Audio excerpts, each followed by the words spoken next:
juvenile diet.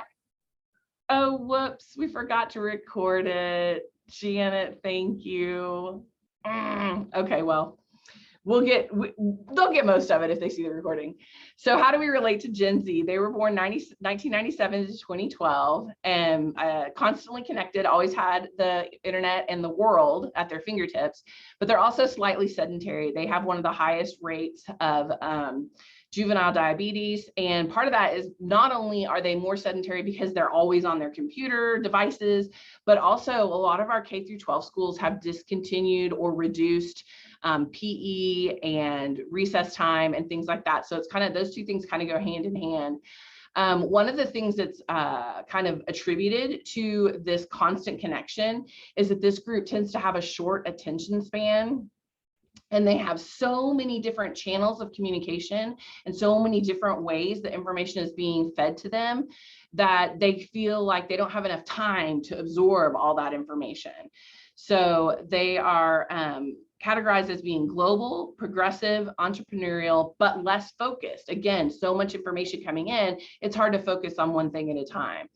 The ways that they communicate are through instant messages, which are quick, but it's also kind of their least preferred method. They use text most prominently because it's quick, easy, and always available. Again, always on their handheld device. And they use social media to connect with their friends, but they also use it for shopping, entertainment, and other media streaming. So they're very diverse and there's lots going on in their worlds at all times. So that brings us to, okay, what do we do as higher education professionals and we're working with Generation Z? What do we need to be thinking about when we're working with them? So these are just a few questions that it's important for all of us to kind of think about as we're planning our services, as we're planning the ways we're going to staff our offices. We need to think about, what does Gen Z think about themselves? How do they gather, interpret, and analyze information? We're going to be throwing a lot of information at them, but we want to make sure we get it to them in a way that is beneficial to them and that they're going to use it. And Stephanie's going to go into that part of it here in just a minute. What are their communication preferences? Are we sending them this information in a context that they're going to accept it and receive it? And are they going to actually even get it? Or are we sending it somewhere where they're never going to see it? And then what are their learning goals post-pandemic? So the pandemic has really changed the way this group looks at higher education and how they look at their futures. So we also need to be thinking about how we've had to pivot and change and meet those post-pandemic goals. So a little bit about Generation Z, again, what makes them tick and what are they thinking about as they come to our campuses and start using our services. So again, we talked about they were being shaped by the world around them and the things that they've encountered as they've grown up. I just thought it was interesting. One of the facts that I read was that they've never used a map while driving. They've always had Apple Maps, Google Maps, Waze, whatever they use. And I have, full disclosure, I have two 19-year-olds and a 14-year-old and a 10-year-old, but my three teenagers, just thinking about, I mean, they get in the car and they instantly, pick up their phones and say, hey, Siri, give me directions to, whatever it is, St. Xavier Catholic Church, whatever it is. They don't just drive places. They ask for the phone to tell them how to get there. And that they're fully aware of the world's problems. So again, they have all that information coming at them at all these different places. And, most of us didn't have that growing up. We had to go find the news if we wanted to know what was going on. It wasn't just thrown at us instantaneously. So that leads you to what motivates them and what doesn't motivate them. So that kind of ties into us as customer service agents and people that are delivering services. So what motivates them is that they don't want to let others down. They advocate for the things that they believe in. They want to make a difference for someone else. And the opportunity for advancement and earning credit towards something also helps them stay motivated and stay engaged in whatever they're working with. So again, with all this information, they're looking at the world through different lenses and different screens, but they recognize the societal issues and are committed to making a difference. That motivates them. They're loyal, responsible, determined, caring, and compassionate. So they're great people. They see all these problems and they want to find the solutions, and they use lots of tools and all this knowledge that they have to make these differences. And they've been in that world since they were infants. So they're very progressive, very forward facing. They have this power of all of the knowledge, they have the concern for the world around them, and they have these technological resources. So they should be ambitious and motivated. And that's what motivates them, is being able to make a difference. So the things that don't motivate them, though, are some things that we might find as more, these are the things that might motivate us, or might be a more traditional sense of what motivation looks like. So things that don't motivate them are public recognition, acceptance from others, competition with others, or the idea that someone would return a favor. They're perfectly comfortable doing something for someone else without expecting something in return. And they're not driven by the need to be validated by others. The things that they're doing for their own satisfaction, not so that they can get a pat on the back.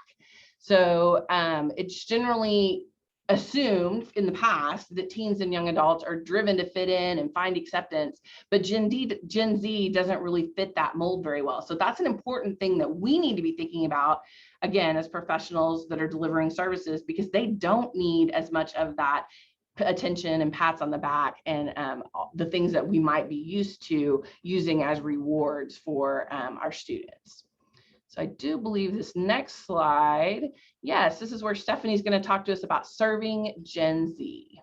All right, well, thanks, Betsy. So Betsy did a great recap of several generations, not just Gen Z, and we do want to focus on Gen Z in this presentation, but we also wanted to talk about those other generations as well. We do have some non-traditional students that are millennials or boomers, but then in higher ed, in the workplace, we have a lot of generations that we work with across different service departments. Most of our students are those Gen Z students. And so just having that overview of who everybody is and kind of what motivates them is helpful in thinking about how do we work with others across the campus to serve our students, our clients that are mostly going to be Generation Z. And so I think that was a good recap, just to remind everyone of who all we're talking about here.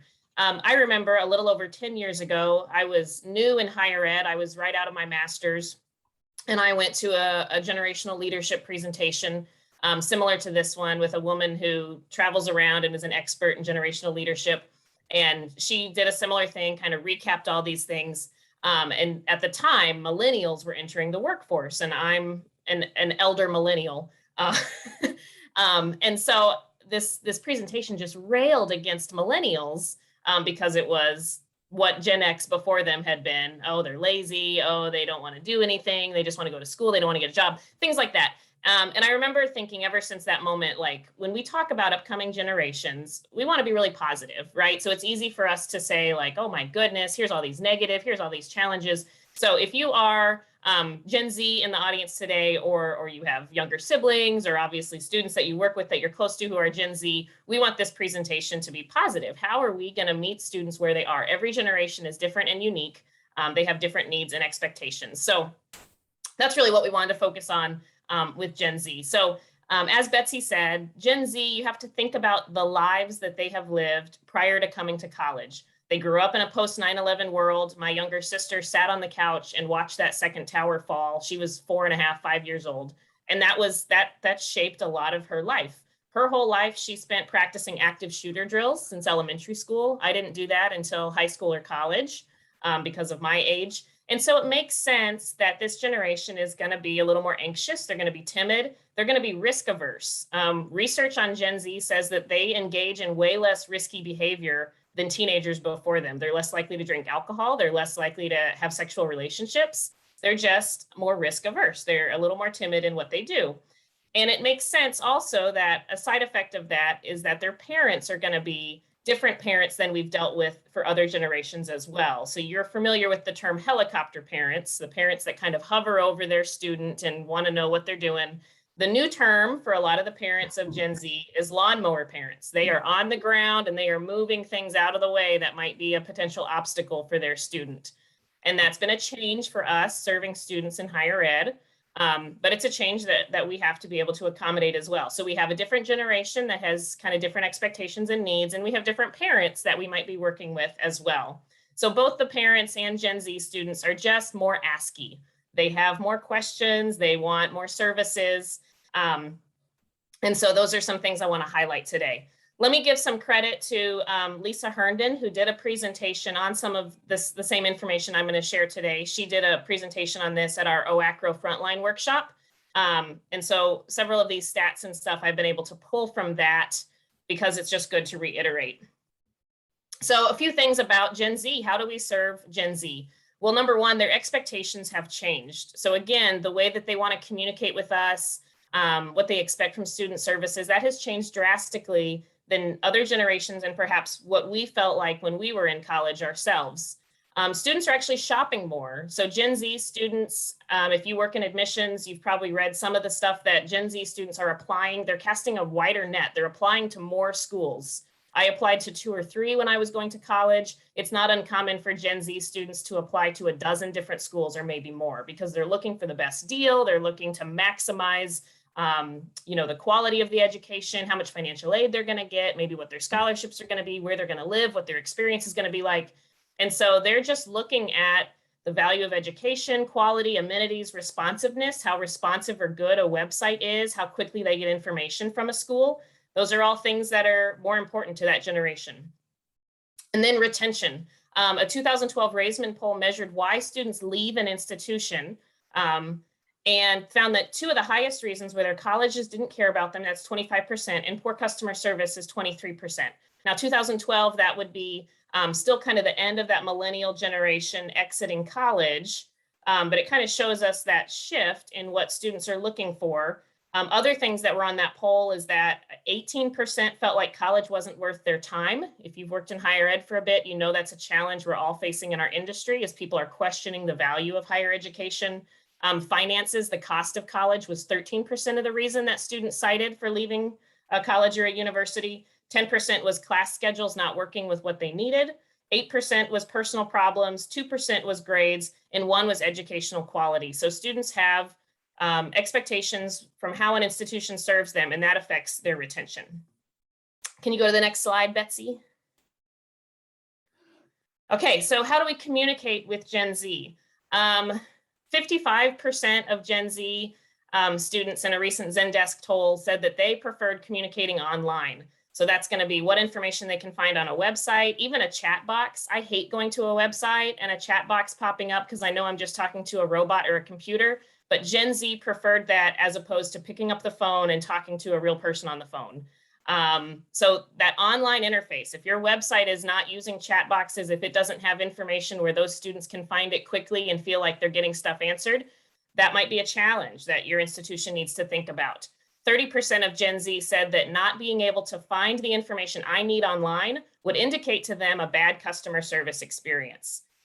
We're registrar and admission folks, so we might not have a lot of control over our websites, but if you have relationships with your marketing department or you do content management for your website, these are things to think about, because when a prospective student comes to look at your school, if they have a hard time finding information, that might be the only engagement they have with your institution. They may move on somewhere else. And for registrar services too, they're a current student, they're looking for that change of major form, or how do I do this or that online? I don't want to come into an office. I don't want to call somebody. Those are things that we have to think about. They also expect improved response times. So that doesn't mean like if a student has an issue that you have to solve it immediately. That's not necessarily maybe how students feel, but they do want a quick response. So again, from a customer service standpoint, if you're in a student services area and you have students contacting you with a tech issue or a question related to a degree audit or course requirements or something like that, the best way to communicate with this generation to serve them and give good retention is, number one, utilize those self-help options. So if you do have a frequently asked questions page, if you do have a chat box or a phone that's going to give them, kind of empower them to be ready, right? Like if you have a question about this, direct you to this website, give them the information they need to self-help themselves. They don't necessarily want to talk to someone right away. They just want to be directed pretty quickly and easily to where they can find the information. So focus on response versus resolution.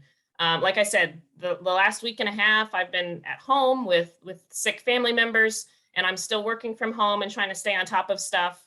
And I can't always fix everything right away if a student emails me, but if I can respond quickly and let them know, hey, I've got this, I received this thing, I'm going to put in this ticket, or I'm going to work on this, I'll be in touch with you. that usually makes the students I work with really happy. They've gotten my attention. They know someone has seen it and someone is working on it. And there's patience with the fact that it's not resolved yet, but that quick response time acknowledging I'm aware of your issue and I'm looking at it is very well appreciated. And then train your staff. When you have frontline people in your office or people who are going to answer the phone or people who are going to have kind of customer service issues come to you, help them own processes, right? I think all customers, but Gen Z especially, we feel really frustrated if we get the runaround. If you call someone and they say, oh, let me transfer you to this person, and that person says, I don't know, have you looked on this website? If there's a bunch of transfers or they get bounced around because no one feels like they own a process, that's problematic. So think about how you train your staff with frequently asked questions. How do we resolve them? The response time is good, but then if it results in a bunch of bouncing around, that's going to be really frustrating to a customer. So also along those same lines, make sure people don't hoard information. If I work at a small school and we have way too many people at our school where, you know, if I get hit by a bus, no one's going to know how to do this or that, right? You've got to cross-train your staff so that multiple people can help with issues if someone's out of the office, if someone's working from home. You know, we know with this pandemic that there's been put a lot of strain on families and people who are dealing with parents or things like that. If you have illness that you have to work around, cross-training helps with all of that anyway, and the pandemic has just highlighted that. So make sure your people really know not to hoard information, but to cross-train and help each other so that multiple people in an area can help students with a lot of different types of issues. And give regular customer service goals and reminders to your staff, your teammates, your employees, right? Remind them about those quick response times. You know, we want to respond to emails within 24 hours or whatever those goals look like for your area, because those are going to, again, kind of help your staff remain focused on really helping students get what they need to be successful. Next slide, Betsy. Okay, so expectations. I wanted to touch on communication, right? A lot of the times in higher ed, working on student services side, we're just corresponding with a student on what they need. And so I wanted to give you kind of those maybe better ways to communicate with a different generation, especially in a pandemic world where they're not all on campus and they can't just run by your office. But I wanted to talk too about expectations of Gen Z students. They have high expectations. They have different expectations than previous generations. And now they have this new category of what I call pandemic expectations. I think all of our expectations have changed with the pandemic. And so I want to touch on each of those. High expectations. Gen Z does have high expectations regarding quality of service, information content, and response time, which I think I've already hit on as far as why your website needs to be really easy for them to navigate, why it needs to have information that they can find. We still have a PDF of our catalog on the OC website. A lot of colleges don't. They have a web page. You can click right to a degree section. That's great. My area needs to move to something like that because they don't want to go through a 180-page PDF to go find their major and see what courses are required of them. So again, just they have high expectations with being able to have good service and find information they need quickly. They do have different expectations. And so they're just focused on different aspects of their education. I see that I have a typo on my slide, so my apologies, of their education than previous generations. This generation is a little more focused on finance, again, quality of education. They are going to be a little more transactional in some conversations than maybe previous generations. They want to know, can you go back, Betsy? Sorry. They want to know, how long is it going to take me to finish my degree? How much is it going to cost? Can I transfer this? Can I sub that? Can I do this or that? I mean, they're, again, coming back to this being more ASCII, they might have more specific conversations about getting done with school, how much it's going to cost. And they want to enjoy college and have that experience, but it might not be as important as it was for previous generations. And so that's something that we have to be prepared to answer and work with. And then pandemic expectations. This is a generation that already had high expectations, different expectations. Then we put a bunch of stuff online and we make stuff really different for everyone, work and school and things like that. And so now we have a generation that is flexible and they're adaptable and they're willing to change, which is good. But that also means that, for example, when everything shut down in March of 2020, we had some students that they were home doing nothing. They knew that a lot of faculty and staff were home doing nothing, and they wanted a response time at 10 p.m., right? That was an expectation that had changed. They didn't necessarily expect it that quickly prior to things shutting down and going home. But because the game had been changed on them, they had this different expectation. Entering the 21-22 academic year, we had a lot of students at OC who said, hey, can I just keep watching your lecture online and not come to class? Because we had done this high flex model for students who were in quarantine or had been exposed or whatever. And so cases are down on our campus, and yet we have students that still expect faculty to have, both in person and online teaching, flexible due dates. I saw more grade appeals at the end of the spring semester than I've ever seen in my almost 10 years as registrar. And I think it's because we had a lot of exceptions for 2 years. We had a lot of accommodations, and trying to go back to what our rules were before has been challenging for a generation that says, well, no, wait a minute. I have kind of these different expectations now from the pandemic. I feel like those should still be met. So those are some opportunities, some challenges, some things to understand with Gen Z expectations. Next slide, Betsy. So opportunities, again, I wanted to focus on the positives of working with generations because I hate it when I go to a presentation and people just rail against a generation. So there's a lot of great things about working with Gen Z. They are flexible and adaptable. They're early adopters to change. Part of that's because they haven't had a lot of choice throughout their life. They've sort of been told, okay, we have to do these active shooter drills, or okay, now you have to do this or you have to do that. We have to comply, or we're going to change how this is done. And so that's a benefit, is that they're flexible. We see that as a thing that's I think has a lot of good parts of working with that.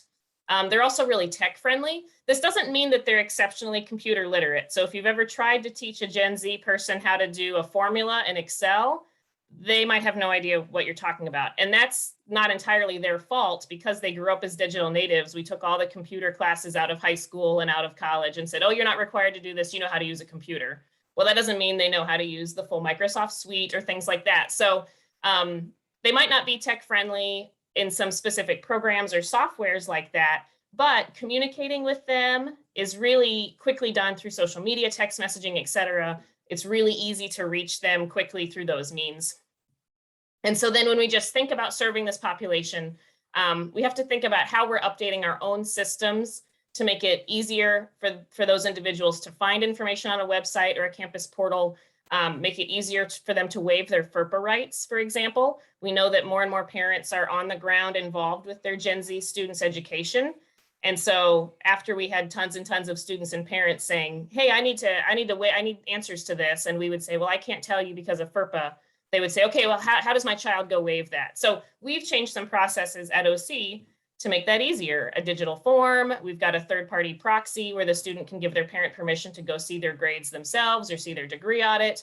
And so again, thinking about what this population needs or wants, what can we build into our systems to help serve them? What are some opportunities to help with that?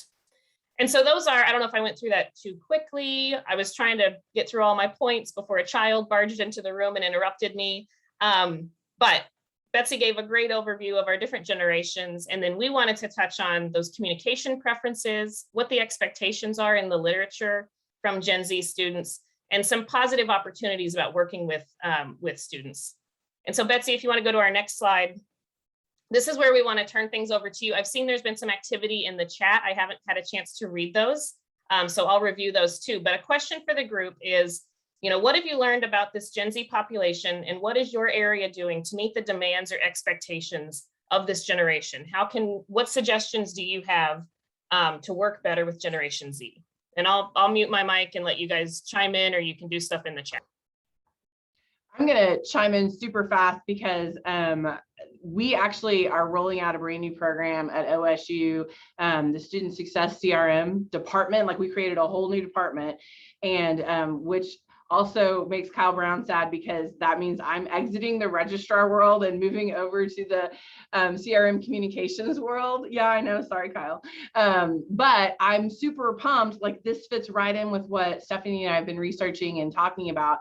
we are finding that our students don't read our emails, as everyone here agrees. We talked about that a little bit yesterday. And so we are working to find the ways that to best communicate with our students. We're going to be using Slate, which we currently use for admissions and orientation purposes. We're going to start using those capabilities with our current students. We're going to try and streamline our communication, make it short, make it quick. And I'm sad to be leaving the registrar's world, but because of this, because of exactly the things that Stephanie was talking about, we want to help our students retain and succeed and complete those degrees, and we've got to meet them where they are. And right now we may be falling a little bit short. So I'm super excited to grow that program and see how we can help Gen Z make it to the end. So I'd love to hear what some other campuses are doing as well.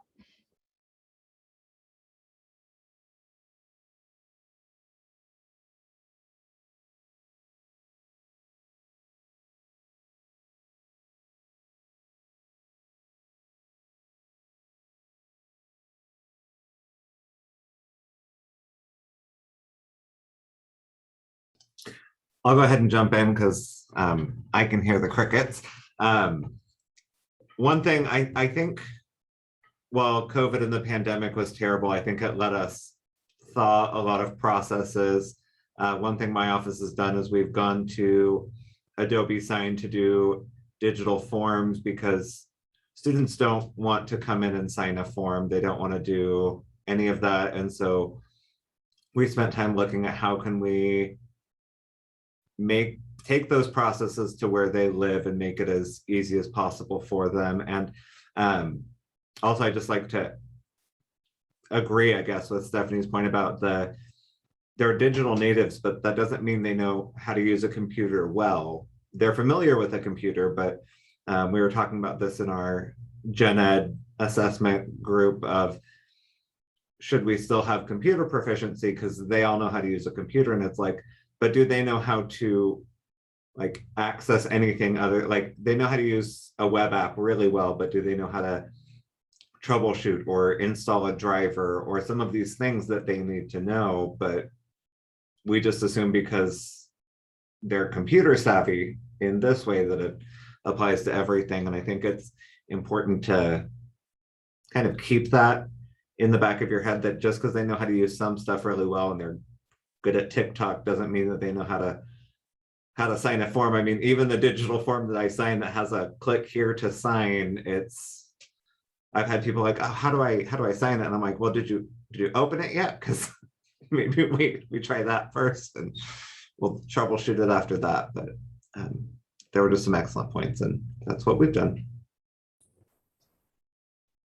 I'll go next. We just started our all online program. We only have about 3 of our programs, but we have a new department that is helping our students either coming back or those new ones coming in where they want to do all of the program online. So we're doing that. And then we use some of our forms on DocuSign to help those students that won't be here, but hopefully kind of expanding out to not just Oklahoma students, but maybe catching some other students from other states. So we're heading in slow, but we're starting with about 3 programs. And then we're working on doing our LPN to RN with an all online program that we're hoping maybe coming up next month. So we're trying. We have to get approval on a lot of things, but we're hopefully hitting the ground running and then moving forward from there.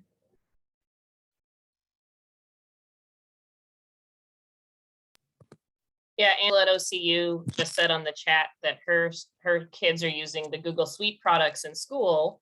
And I see that a lot with our college students as well. And so a lot of students, if they bring a laptop to college, they don't even have the Microsoft Suite on there because they can go write a paper in Google Docs or something like that. And that's fine. But then if they have to turn it in like through turnitin.com and it has to be in like a PDF or a Word format, it doesn't always, you can export those, but the formatting can be funky, or it can be uploaded as a corrupt file and then the instructor can't read it. And I've responded to a student before and said, can you put this in Microsoft Word? And they're like, I don't have Microsoft Word. And so there's some tech kind of challenges there, just using different tools and maybe how they do or don't work with other systems that we're using in the classroom.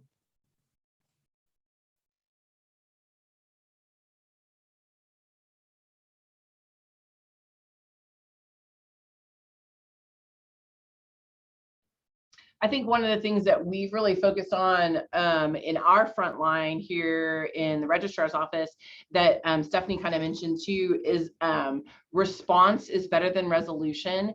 And so that's something I tell my folks a lot is I'm like, please don't transfer them somewhere else, because we, you know, especially I know that OSU Stillwater is a very large institution, and therefore we are a little bit siloed. I mean, I have like almost 30 employees here in our registrar's office, and we all have specific things that we're responsible for. And of course, those overlap and touch each other. And sometimes a student will call our front line or walk in, and we can't, the frontline group, the registration group, we can't, you know, get them all the way to the end, but the person that they need is out because they're working from home or they're ill or they're taking care of family members that are ill.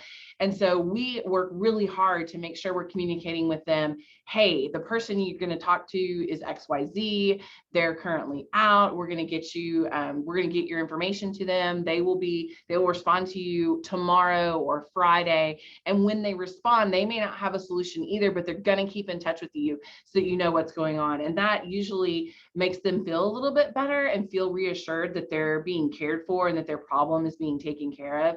And even though we might not be able to solve that problem instantly, as long as you're communicating with them and following up, they're going to be a lot more receptive to that than if you just pass it off to that next person who's out till next Tuesday and they don't get any kind of response. So we work really hard to make sure we're constantly updating someone. If we've got something that's not easily resolved quickly, we just constantly are, hey, we're still working on this. Hey, we haven't forgotten about you. And that seems to make them pretty happy.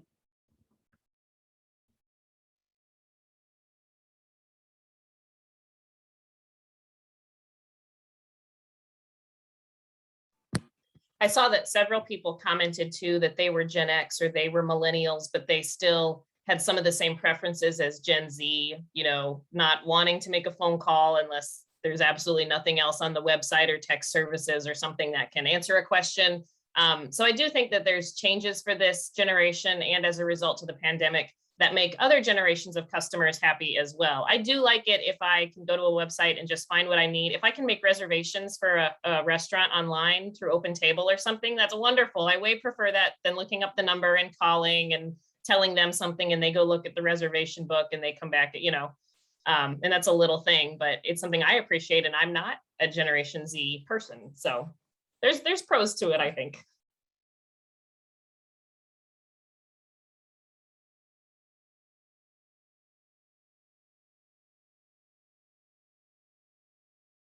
Anybody else have anything they want to share?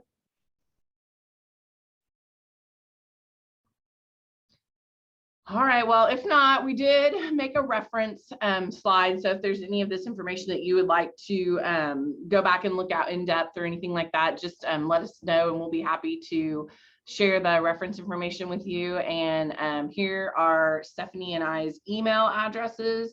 So if you guys have any questions or thoughts or anything that, or if you want a copy of our slide deck or something, just email us and let us know. And we really appreciate your time. And thank you for your attentiveness. Stephanie? Yeah, thank you, everyone. We appreciate it.